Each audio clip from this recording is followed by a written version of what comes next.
I start with an apology. This paper was co-written by Matt Levers, who was the consultant archaeologist on the A303 team. Unfortunately, he's been called away. He's filming at Stonehenge for a documentary. So he's got a pretty good reason for not being here, I think, which is fair enough. But it will be co-presented by myself and Abby Tompkins. Quick outline of the agenda. I'll be providing an intro to the scheme. We'll be talking about some of what we call the one-team approach. Anyone who worked on A303 will know what that one-team approach was. Stakeholder engagement and the ACAL team, and then looking at some of the innovations that we sort of feel came out of the work we were doing. So, quick background to the scheme. And apologies, I'll talk to the slide. For those who aren't familiar with the scheme, and probably worth pointing out, it does still have a DCO. It's gone through all the legal challenges, so probably best you might want to know about it. You never know. Solstice Park is not really highlighted. It's one of the key areas in terms of sorting out the junctions at the very eastern end of the scheme, where Allington Track and Amesbury Road join the A303. If you know the road, it's that point at which you come over the top of the hill, you put your foot down, and there's a tractor crossing in front of you. So that's one of the things they're trying to get rid of, or will get rid of if they can. Countess Junction becomes a flyover. So A303 goes straight over the top of Countess Roundabout on a flyover, up the hill towards King Barrow Ridge, but short of King Barrow Ridge and short of the avenue, deviates slightly to the right of the current line of the A303 and into tunnel at that point. And at that point, then there's virtually no archaeological works to do from that point on. The tunnel route itself is about 3.2 kilometres, runs to the south mostly of the A303, starts slightly to the north, drifts to the south, comes out at the Western Tunnel portal, which is inside the World Heritage Site. It comes out in quite deep cutting at that point, swings up to a new dumbbell roundabout junction, so that the A303 carries straight on under, round the top of Winterbourne Stoke on New Road on a bypass with a flyover over the River Till, and then merges back with the next bit of dual carriageway for the A303. So, I mean, those are the broad areas in terms of how we talked about the scheme. Winterbourne Stoke bypass east and west, either side of the River Till, the Long Barrow Junction, north and south elements, Western Portal, Eastern Portal, Countess Junction. The other small piece of the scheme that's worth bearing in mind is at the top there, Rolleston Corner, where the proposal would be to change the priorities and change the layout of Rolleston Corner so that Packway, which is a bit of a rat run, it's one of the issues. The Packway is a bit of a rat run for people trying to avoid congestion on the A303, and they end up bombing straight the way down there through Shrewton and lighting that particular village. That's going to change. It changed priorities. It's also because the junction as it was is too tight for the sort of traffic that for one reason or another can't go through the tunnel, or if the tunnel's ever closed. So that's the basic outline of the scheme. I will race through the archaeological highlights. Sorry, I just want to go back and previously emphasise as well, everything that scheme design is built around the 2016 evaluation programme, which looked at a different alignment for the Western Tunnel, and the extensive 2018-2019 evaluation programme, nearly 500 hectares of radiometer survey, targeted GPR, multi-channel, nearly 1,800 test pits, topsoil test pits, 440 trenches. That's just the 2018-2019, which includes the 2016 evaluation. Well over 500 trenches. Now, if you consider these are 50 by 2s or 10 by 10s, 3/4 were 50 by 2s and a quarter were 10 by 10s. For anyone who understands chunky archaeology, that's over 5 hectares of stripped archaeology to look at just from an evaluation programme. And so it comes as no surprise that National Highways have commissioned the Post-Ex programme to look at the evaluation results, assess, analyse and publish the evaluation results. I think Mel will talk more on this later. The headlines, I don't have a pointer, but basically 2 early Neolithic long barrows on the previous 2016 alignment for the Western Portal. Middle Neolithic pits in occupation up on Parsonage Down and down in the 2016 Southwest 1 area. Late Neolithic Henge, which is the yellow dot over by Winterbourne Stoke, or Yellow Diamond. That was designed out of the scheme, as was quite a lot of other archaeology once we knew it was there. Late Neolithic pits and occupation on both Longbarrow North, south of the Western Tunnel area as well, and associated mortuary activity as well. Beaker burials, one particularly nice one at the Western Tunnel. Early Bronze Age food vessels on Parsonage Down and in Longbarrow North, the early Bronze Age cremations. A whole load of enclosure and settlement evidence all around the Longbarrow Junction area in terms of there's a C-shaped enclosure as well there, with a quasi-industrial element to it, lots and lots of burnt flint. Not so much over to the east of the scheme. Quite a nice late Iron Age early Roman buried soil in Eastern Portal. RB buildings, 2 found book through geophysical survey, 1 at Countess, which again I think that Mel will touch on, and 1 over at Parsonage Down, and a putative Saxon sunken featured building in the area down the bottom there, overlooking the River Till. So, one team approach. Some of the important elements. The archaeological project team, and I'll put my glasses on for this, so I can beg your pardon. The archaeological project team, which is the Wessex Archaeology team, that's what it stands for. It's not uncommon, but it's not unique, but it is uncommon. We were contracted directly by National Highways. For most of the other schemes we've been hearing about, certainly in this room today, it's very much a tier 1 approach below, whether it's National Highways or whoever the commissioning body is. Early on in the project, once the 2018-2019 evaluations were completed, National Highways took the very sensible decision that this was as much an archaeological project as a road building project, considering the significance of the landscape that the scheme was being built through, and took the decision that as a result, we were all going to be sort of at the same table, as it were. We weren't going to be, sitting in an office somewhere waiting for a tier 1 to talk to us, and we talked to them, and then they talked to National Highways.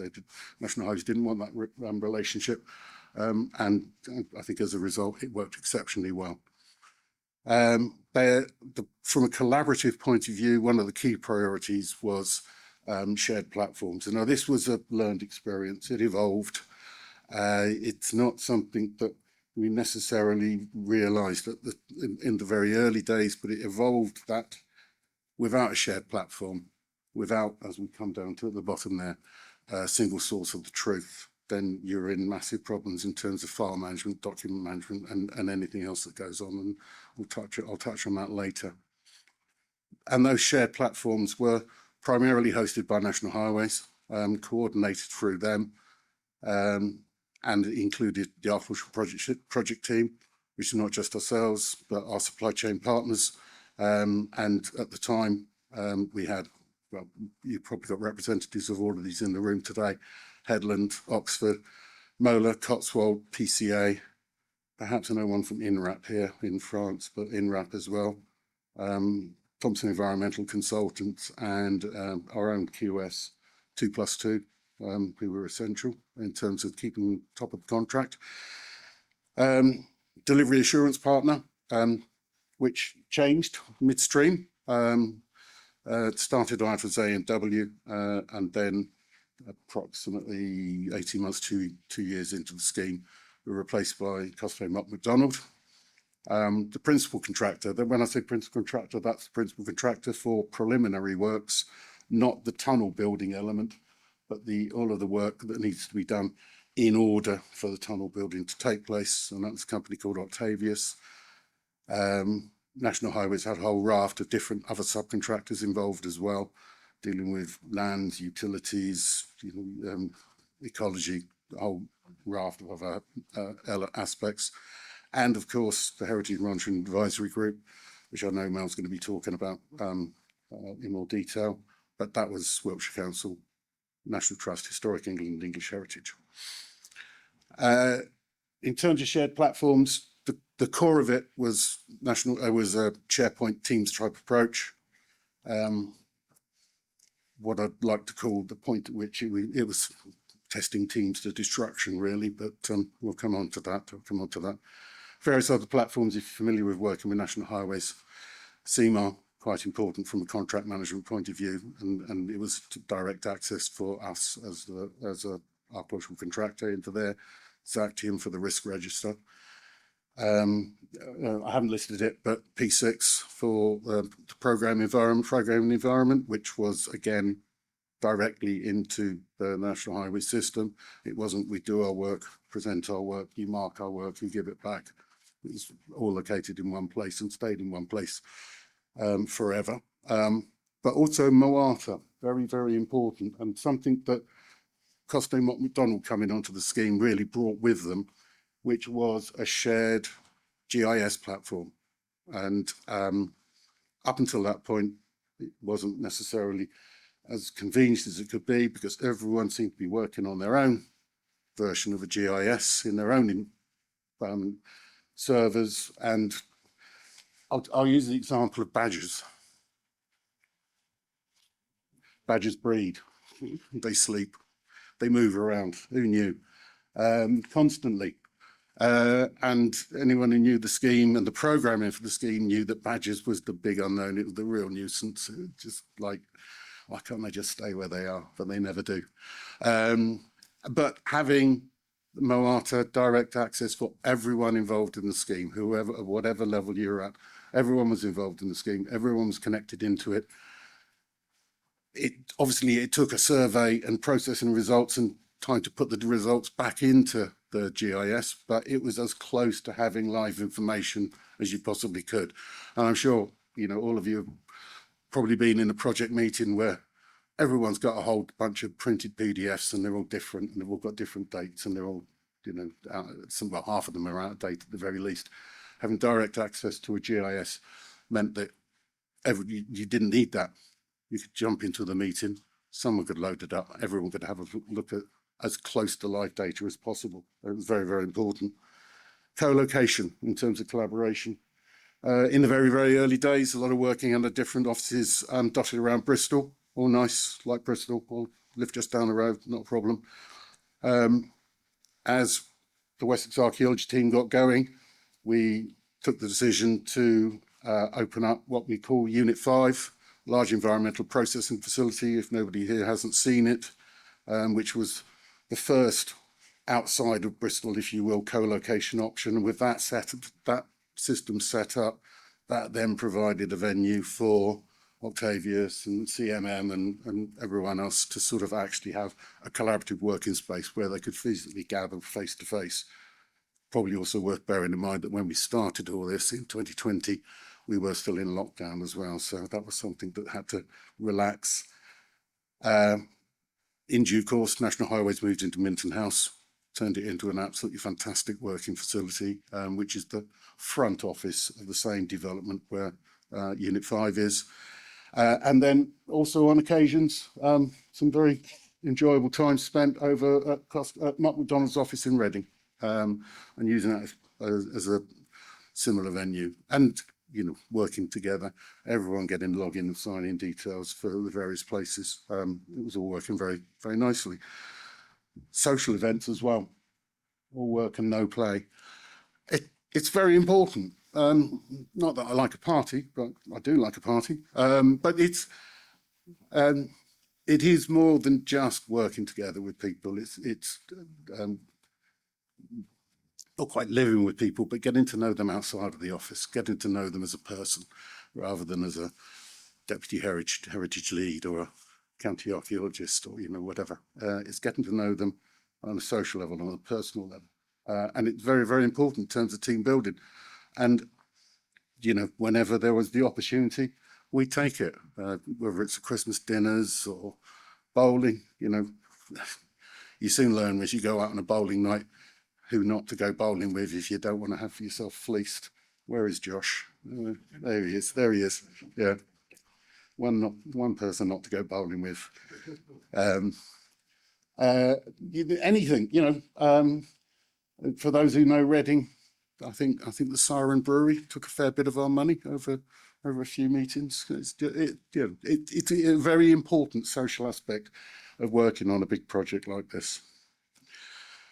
So very briefly on the more formal stakeholder engagement side of things, again, I'm not going to go into too much detail. I know Mel's going to cover some of this. ICOMOS first advisory mission recommended the formation of HMAG themselves. Second advisory mission, the scientific committee was formed, chaired by Professor Sir Barry Cunliffe. That was in 2017, so we're still ahead of the 2018-19, obviously, evaluation works. Important element of the scientific committee. It was made up of, well, covered all disciplines and basically made up of all of the relevant experts that were available to cover that sort of aspect of archaeology, regardless of how they felt about the scheme. That's a key point. We didn't want a panel of yes men and women. We wanted people who had critical expert analysis of the scheme, would be able to write the right questions, whether they're pro scheme or not. For our own part, and helped with by National Highways convening these, early on in the contract in 2020, we convened a whole series of research advice workshops, consultation in advance, sending out to not just the scientific committee, not just key stakeholders, other team members within our own archaeological project team, but a much, much wider pool of talent that we could draw on. Consultation in advance, asking questions about what they considered from their areas of expertise, the key questions that ought to be asked. And the work that we put in here formed the sort of the basis of the research-driven work that we were going to be doing, and encapsulated within the site-specific written schemes investigation. And then once we got going, we did then have a couple of more workshops on plough soil artifact collection and tree hollows. So the small print is a little small on that one. So yeah, 4 research workshops, and they covered Paleolithic, Mesolithic, Neolithic. Obviously the focus was on Neolithic, but we all know there's a Paleolithic and Mesolithic element out there. Bronze Age, late prehistoric through to modern, not and modern. And the latter including water meadows and military landscape as well, a very important part of the Stone Age landscape, the military presence. And then specifically, because it's such a key issue, on plough soil and tree hollows, particularly within the World Heritage Site. Out of all of that, and this is above and beyond all of the research agenda points that were already there, 118 research questions and objectives generated, covering 9 broad themes. I'll quickly run through, I won't explain them all. Transitions, changing populations, oh God, okay. And then each of those being written into the site-specific written scheme investigation. Oh, sorry, there we go. Thanks, Andy. That's all right. As Matt said at the beginning, we've shrunk our session down quite drastically, and there was a lot that we could talk about in terms of the client side and what the Costain Mott MacDonald brought to the table.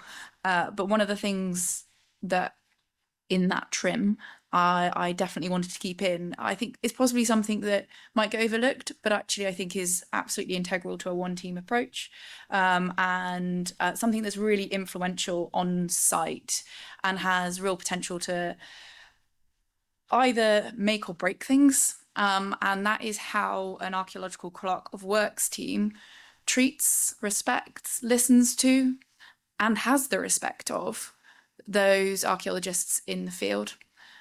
So it was a piece of work that we wanted to do on behalf of National Highways, and some of my colleagues in the room actually were instrumental in that. So Eloise in particular, who is here today and is your new chair for the Diggers Forum, was instrumental in this piece of work along with Katie Taplin.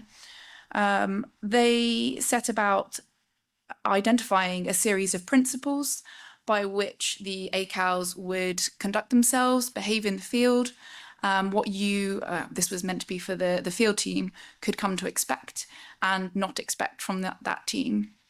This is something that we, as Mott MacDonald, will be using across our projects, and certainly something that Andy and Andy's team took on board, and we're looking at doing the same kind of work because we could really see the value of this on a day-to-day basis and would have real program benefits, real risk benefits as well for national highways. So just a couple of examples.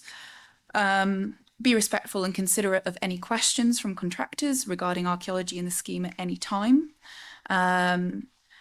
Explain the process of non-compliance when asked and advise on improvements. Ensure we always carry contact details for security in case of emergencies.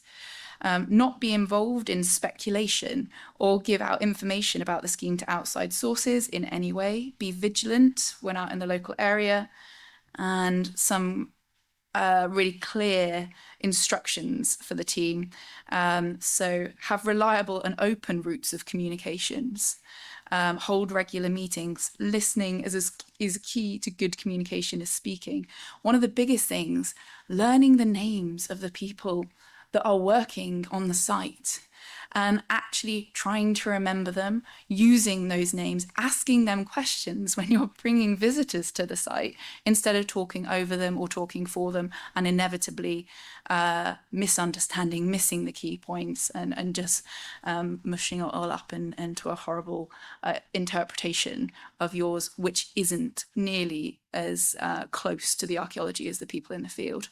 So this was something that we were really quite passionate about, and is something that I actually hope that you can take as inspiration into your own work. And if you don't have things like this in place, please do consider whether it might add value to some of your work. So some other innovations, Andy? Yeah, very briefly, and then I'll sit down for good. Thank you. The iterative process. Now, it's not in itself anything new. It's what we all do. We look at what we're finding, we look at what it's telling us, and we make decisions in consultation about how we then react to what we see. All very straightforward. What we did is we took that iterative process. We do love a flowchart. We turned it into a flowchart, and we formalised it as a series of stages within the written scheme investigation. And you might not, well, you should be able to read them, but essentially it's a continual loop. And you can look at it from two different ways. It's a continual loop of saying, will more work contribute to the objectives? And if it's a yes, you just keep going until you reach the point at which you feel that no more work will contribute to the objectives. Or alternatively, you can look at it as saying, this is something new. Do we need to do anything different about it? We took those decision points into a sort of a planning environment type of language. And if you follow the logic all the way through, will more work contribute to the objectives? Yes.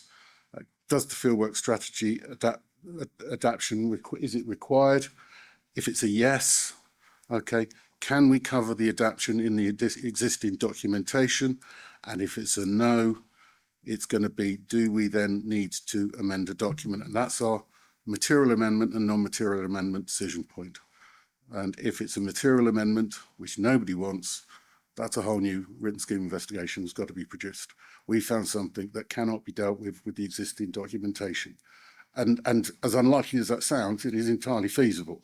And we always use the example, again, for anyone who knows of the archaeology, Larkhill, barely 2 miles away, doing work at Larkhill, we find a First World War trench system for training soldiers in trench warfare, full of hand grenades as well, as it happens. That's not sort of thing that's covered under anything we had produced. That's a non-material, that's a material amendment, that's a new written scheme investigation. But because due process has to be followed, we're within a DCO environment with a massive level of public scrutiny. There was no corner cutting, there was no, everything had to be by the book. And it takes, 3-4 weeks to produce a written scheme investigation, 2 rounds of consultation, final round of review and approval, months of work. Nobody wanted to be in that situation, but it was there as a potential, or it was a non-material amendment, and which we'll come on to in a minute with the SMAL, the non-material amendment, allowed us to either work within the constraint of the written scheme investigation we're working under anyway, and say we don't need to adapt what we're doing because it's broadly covered in the approaches, or if we do have to make an adaptation, we can formalise it in writing, we can attach it to the written scheme investigation, and we can carry on with that effectively as a technical appendix, and obviously to allow us to keep going. So obviously that sounds quite complicated and was going to need to be enacted in the field with contractors breathing down your neck, with the world watching. And so we developed what was affectionately known as the Dig Diary. And it just digitized this process. And one of the biggest reasons that we wanted to go digital on this, aside from the environmental reasons, was that it gave us paper trails. It had a paper trail for absolutely everything. So in terms of logging those decisions, dating those decisions, and every person, including our stakeholders, so the local authority, Historic England, would have had access to this app. So at their point of saying yes or no, or whatever the option was, it stamped their name, their date, their time attached to that for our own record keeping as well. So we had various different forms in the app. One was the site monitoring and action log form, which is was for those site visits, and that might have been the local authority coming out on site and making decisions on site with us and capturing that process. Completion statements, so that's the DCO allowed for the Archaeological Clerk of Works to record that a site was complete as per the SSWSI. So that was our record of that. Non-compliance reports, and that could be for any non-compliance. ACAL reporting and registers of understanding. So once you gave a toolbox talk, for example, everybody logging that they have registered, they have attended, they have listened, they have understood, and keeping that as a record. And these are just a couple of slides from there. This was all linked through the Moata GIS system that Andy referred to earlier. Signal on Salisbury Plain in the Stonehenge landscape is pretty dodgy on a mobile on various networks. So it was all designed to work offline and to upload when you got within range of signal again. It also, it was pretty smart in that it looked at your GPS location, and it would tell you which site you were in, which site, if it was in the World Heritage Site or not, because there were different processes, whether you were in the World Heritage Site, who you would consult, who were your stakeholders, who was signing off on things would depend on whether you were in the World Heritage Site or not. So it captured a lot of things to try and remove human error as much as possible. Again, it would have been the record for capturing that iterative process. And again, just a few examples. Is it a material amendment? Is it not a material amendment? Capturing that decision, who was there, and who was involved in that decision. And then there was a very complex back room that would sort of direct those forms, whether that was to local authority in Wiltshire, whether that was to Historic England, all of HMAG, depending on what you'd put into that form. We've given you a very, very brief look into some of the approaches that we took, things that we found really valuable on this project, and some of the things that we think other major infrastructure schemes could also take forward in their own way, and some certainly have picked up some of these themselves. But we just wanted to give you that snapshot into a project that was obviously massive in the archaeological world for so long, and I think it's probably not the presentation we thought we'd be bringing to CIFA, but we still, as part of our lessons learned with HMAG and the scientific committee at the end, we did want to make sure that it wasn't the end of the learnings from Stonehenge. So that's all we have to say.